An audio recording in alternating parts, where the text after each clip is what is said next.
sont les nouvelles du côté de Salesforce?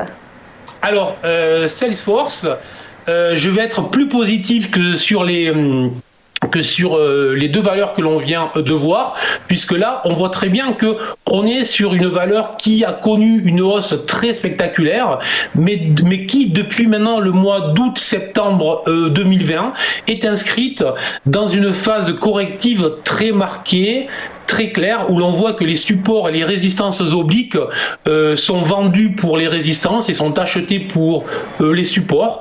Donc on voit que la baisse est très structurée, ce qui est toujours donc très intéressant, et lorsqu'on est face à une valeur qui a connu une très forte hausse sur plusieurs trimestres, plusieurs années, et qu'on la voit en correction très propre, très structurée, tout simplement, il faut s'intéresser aux phases de repli pour se positionner à l'achat sur la valeur. Donc là, je considère que la valeur peut avoir encore un potentiel de 7 à 8 à 10% de baisse sur les prochaines semaines, aux alentours des 175 dollars. Ce niveau des 175-178 dollars pourrait être un niveau très intéressant pour rentrer sur le titre, et à ce moment-là, on aurait un risk-reward très intéressant, puisqu'on va rentrer en repli avec un stop court et avec des potentialités pour retrouver au moins l'oblique résistance. C'est le scénario que je vous ai mis sur le graphique, et en cas de franchissement de cette oblique résistance, on pourrait retrouver